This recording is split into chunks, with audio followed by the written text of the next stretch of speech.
বিসমিল্লাহির রহমানির রহিম। হেমন্তের স্নিগ্ধ সকাল,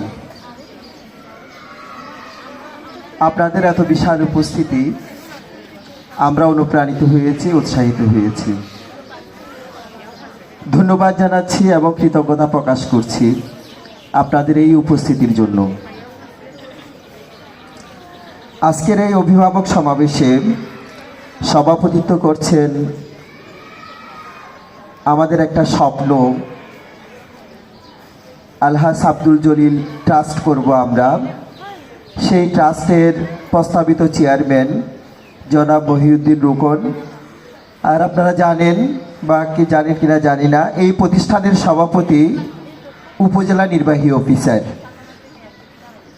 এখনও আমাদের যে সরকারি নির্দেশনা, সেই নির্দেশনার আলোকে উপজেলা নির্বাহী কর্মকর্তা, প্রতিষ্ঠানের সভাপতি। আর আমাদের একটা ট্রাস্ট আমরা করতে যাচ্ছি, আর সেই ট্রাস্টের চেয়ারম্যান হচ্ছে জনাব মহিউদ্দিন রুকন। তো আপনাদেরকে আমাদের মাঝে আরও উপস্থিত আছেন বাংলাদেশের সাংবাদিক জগতের পুরোধাম, কাপ্তাই প্রেস ক্লাবের সম্মানিত সাধারণ সম্পাদক এবং অত্র প্রতিষ্ঠান সাংস্কৃতিক কর্মকাণ্ডে বলতে গেলে রাঙ্গুনি উপজেলার মধ্যে একটা সেরা প্রতিষ্ঠানে পরিণত করতে যার ভূমিকাটা অগ্রণী, প্রশংসনীয়, আমার বন্ধুবর জনাব জুলন দত্ত। উপস্থিত আছেন আমাদেরকে এই প্রতিষ্ঠানের সৃষ্টিলগ্ন থেকে, অর্থাৎ 2017 সালে আমরা নতুন উদ্যমে এই প্রতিষ্ঠান শুরু করেছি। যিনি আমাদের পাশে ছায়ার মতো ছিলেন, রাঙ্গুনিয়া প্রেস ক্লাবের সাবেক সাধারণ সম্পাদক, বাংলাদেশের প্রখ্যাত দুটি পত্রিকা, আপনারা জানেন সমকাল, এটা প্রথম শ্রেণীর পত্রিকা, এবং চট্টগ্রামের আঞ্চলিক পত্রিকার মধ্যে অতি অল্প সময়ে পূর্বদেশ জনপ্রিয়তা অর্জন করেছেন। তার প্রতিনিধি হিসাবে রাঙ্গুনিয়াতে যিনি দায়িত্ব পালন করে যাচ্ছেন জনাব মাসুদ নাসির সাহেব আছেন আমাদের মাঝে। আর প্রধান শিক্ষক মহোদয় রবিউল হোসেন মামুন আছেন। আর আমার সহধর্মিনী, আপনারা জানেন কিনা জানি না, অত্র প্রতিষ্ঠানের একজন পরিচালক জনাব জান্নাতুল ফেরদৌস, এবং আমার বন্ধু পাহাড়িকা উচ্চ বিদ্যালয়ের সম্মানিত সিনিয়র শিক্ষক, মানুষ গড়ার কারিগর জনাব ফজলুল করিম সাহেব। এবং আমাদের মাঝে উপস্থিত ছিলেন কাপ্তাই ইউনিয়ন পরিষদের একজন গর্বিত সদস্য এবং আমাদের প্রতিষ্ঠানের সাবেক শিক্ষক জনাব জুয়েল চাকমা। আর পরিচালক, আজকের অনুষ্ঠানটি পরিচালনা করতেছেন খুব সুন্দরভাবে অত্র প্রতিষ্ঠানের সম্মানিত শিক্ষক জনাব রিফাত আরাম। বক্তব্যের শুরুতে আমি আপনাদের সকলের প্রতি অত্র প্রতিষ্ঠান পরিবারের পক্ষ থেকে, আমার ব্যক্তিগত পক্ষ থেকে আন্তরিক অভিনন্দন, শুভেচ্ছা, ধন্যবাদ সহ সালাম জানাচ্ছি। আসসালামু আলাইকুম। শুরুতে আমাদের ঝর্ণা ম্যাডাম, তারপর আমাদের মিম ম্যাডাম, আমাদের দুজন সম্মানিত অভিভাবক পুরুষ বক্তব্য দিয়েছেন। জনাব আনোয়ার, কি আনোয়ার যেন,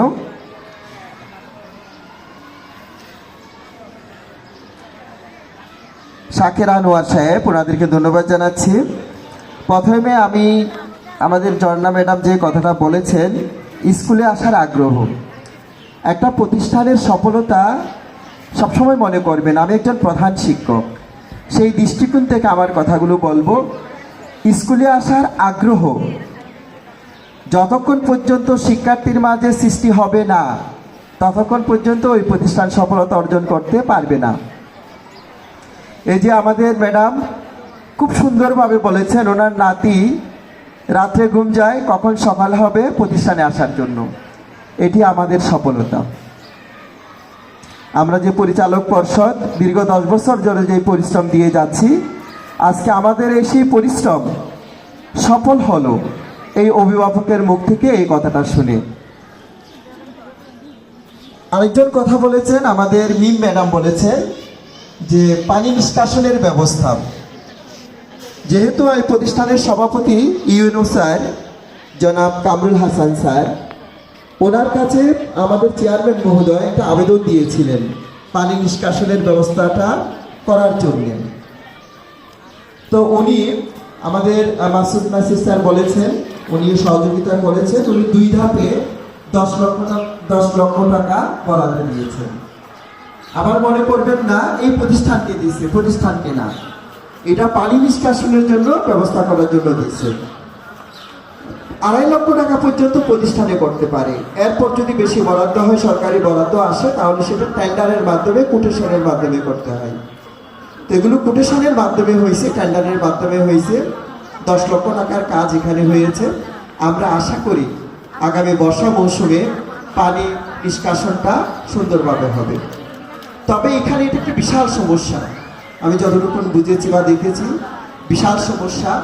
চারিদিকে মানুষ তার কনিক সুবিধার জন্যে যে লাইনগুলো ছিল পানি যাওয়ার, সুয়ারেজ যে লাইন, পানি নিষ্কাশনের যে লাইন, সেই লাইনগুলো নিজেরা ব্যবহার করেছে, বন্ধ করে ফেলেছে। তো এখান থেকে কর্ণফুলী নদীতে নিয়ে পানি ফেলানোর ব্যবস্থাটা যদি করতে হয়, 10 লক্ষ টাকাটা দিয়ে আসলে সম্ভব না। তবু যে স্যার আমাদের আবেদনের প্রেক্ষিতে এই বরাদ্দটা দিয়েছেন, সেজন্য পরিচালক পর্ষদের পক্ষ থেকে আমরা মাননীয় ইউনুস স্যার, জনাব কামরুল হাসান স্যারের প্রতি আন্তরিক কৃতজ্ঞতা জানাচ্ছি। তো এই হচ্ছে আপনাদের কথা বললাম।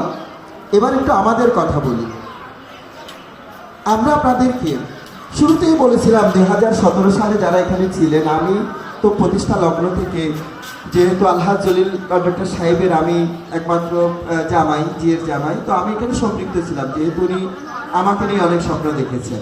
উনি আমাকে সবসময় বলতেন, বাবা এখানে একটা শিক্ষা জোন হবে, সেই শিক্ষা জোনে একজন শিক্ষার্থীর যতটুকু চাহিদা আছে সবগুলো আমরা পূরণ করব, এই কথাটা তিনি সবসময় বলতেন।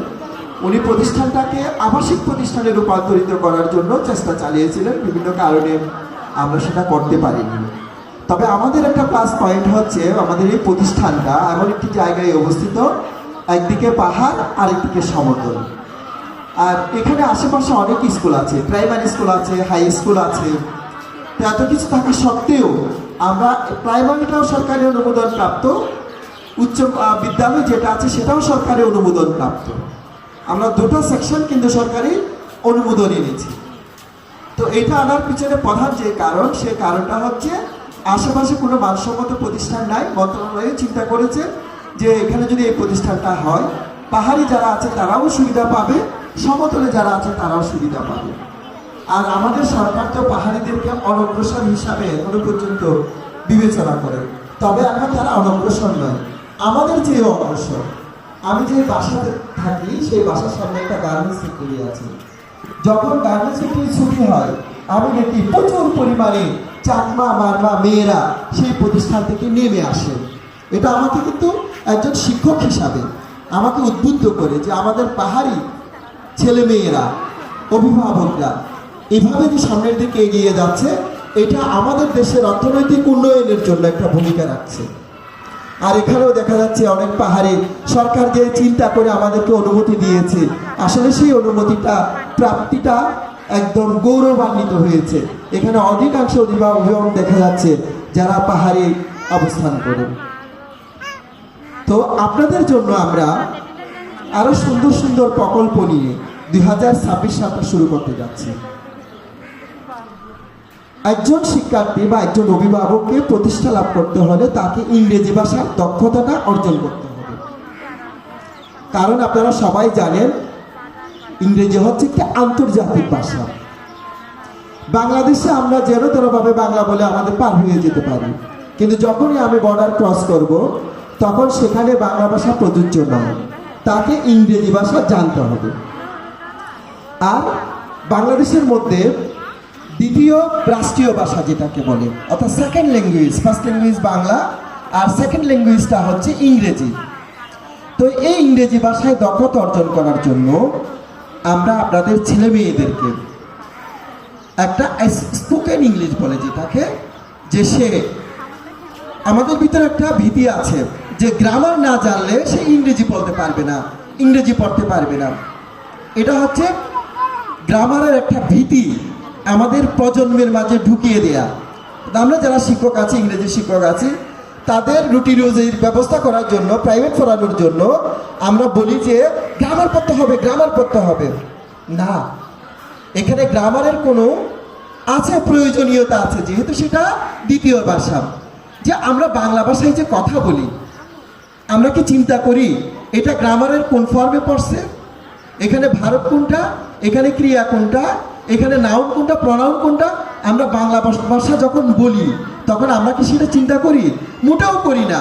অনর্গল আমার ভিতর থেকে বাংলা ভাষা চলে আসছে।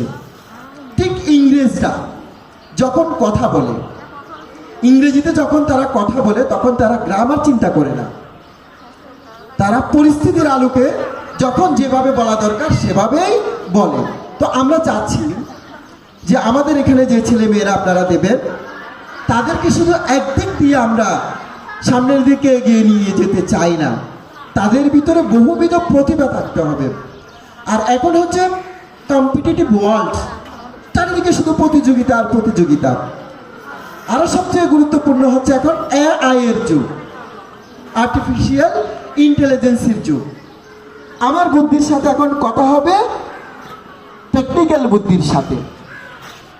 তো আমরা চাই আপনাদের এই ছেলে মেয়েগুলোর মধ্যে একটা বহুবিধ প্রতিভার উন্মেষ ঘটাতে। মানুষের মাঝে আল্লাহ পাক রব্বুল আলামিন গড গিফটেড কিছু কোয়ালিটিস আছে, কিছু গুণ আছে। সেই গুণগুলো পরিবেশের কারণে কারো পরিস্ফুটিত হয়, আবার কারো সেটা ধ্বংস হয়ে যায়। তো আমরা চাই আপনাদের ছেলে মেয়ের বহুবিধ প্রতিভাটাকে উন্মেষ ঘটানোর জন্য আমরা স্পোকেন ক্লাস শুরু করতে যাচ্ছি। আর তাছাড়া আমাদের জোরন দত্ত, এনি ম্যাডাম, তারপর রাজেশ সাহা, আমাদের এনি ম্যাডাম, তোমার রিপা ম্যাডাম, এরা কিন্তু শিক্ষার্থীদের আরো বহুবিধ যে প্রতিভাগুলো আছে, যেমন নাচ, গান, অঙ্কন, আইসিটি, অভিজিৎ স্যার আছেন, আমরা এগুলোর দিক দিয়ে আপনার ছেলেদেরকে উন্নত করতে চাই। যে প্রতি শুক্রবার শনিবার আপনারা যদি আসেন দেখবেন অন্যান্য প্রতিষ্ঠান বন্ধ থাকে, টিচাররা আরাম করে, কিন্তু আমাদের এখানে বিভিন্ন বিষয়ের উপর প্রশিক্ষণ চলে। ঠিক তদ্রুপভাবে আমরা ইংলিশ স্পোকেন ক্লাসটাও শুক্রবার এবং শনিবার শুরু করতে যাচ্ছি। এটা এতদ অঞ্চলের জন্য একটা গুরুত্বপূর্ণ বিষয় হবে এবং আমাদের এই প্রতিষ্ঠানের স্বপ্নদ্রষ্টা আমার পিতৃতুল্য জনাব আলহাজ আব্দুল জলিল কন্ট্রাক্টর সাহেব যেই স্বপ্ন দেখেছেন, সেই স্বপ্নের দিকে আমরা আস্তে আস্তে ধাবিত হচ্ছি।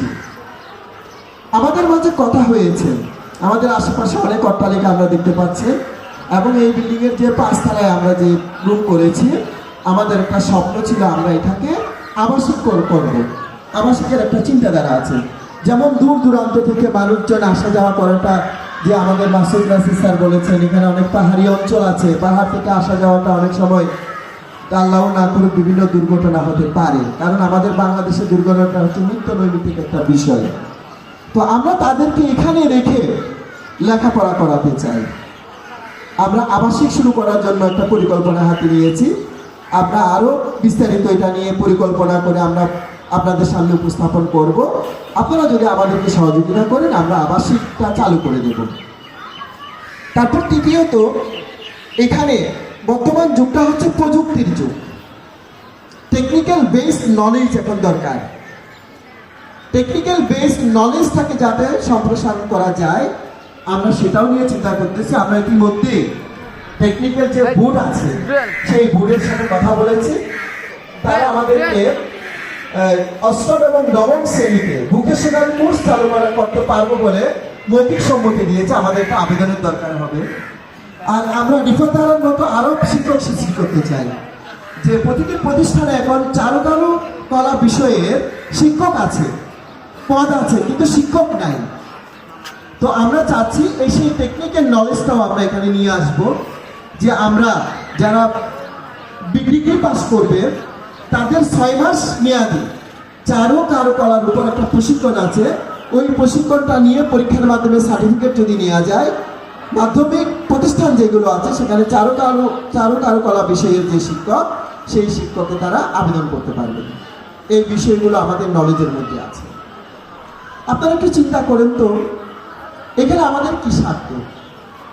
আমাদের শুধু একটাই স্বার্থ, সেই স্বার্থটা হচ্ছে আলহাজ আব্দুল জলিল কন্ডাক্টর সাহেবের স্বপ্নটাকে বাস্তবায়ন করা, এখানে একটা শিক্ষার্জন করা। এই শিক্ষার্জনের মাধ্যমে এতদ অঞ্চলের যে সমস্ত মানব শার্দুল আছে তারা মানুষের মতো মানুষ হবে, মানবিক মানুষ হবে, আদর্শিক মানুষ হবে। আমরা শুধু সেটাই চাই। এখনো পর্যন্ত আমরা ভর্তুকি দিয়ে যাচ্ছি। আপনারা শুনলে আশ্চর্য হয়ে যাবেন যে এই ভর্তুকি দিতে গিয়ে মূল্যবান সম্পদ আমরা হারিয়েছি শুধুমাত্র এই প্রতিষ্ঠানটাকে ধরে রাখার জন্য। আপনারা যেভাবে সহযোগিতা করে যাচ্ছেন, এই সহযোগিতা যদি আরো বেশি করে বাড়ান, আশেপাশে যারা আছে তাদেরকে আমাদের প্রতিষ্ঠানে ভর্তি করানোর জন্য উদ্বুদ্ধ করে, তাহলে আমাদের ভর্তুকির পরিমাণটা কমে যাবে, আমরা একটু খেয়ে পরে বেঁচে থাকতে পারবো। আর যেহেতু এটা সরকারি অনুমোদন প্রাপ্ত একটা প্রতিষ্ঠান, এই প্রতিষ্ঠানের টাকা নয়ছয় করার কোনো অবকাশ নাই, কারণ আমাদেরকে প্রতি মাসে মাসে হিসাবগুলো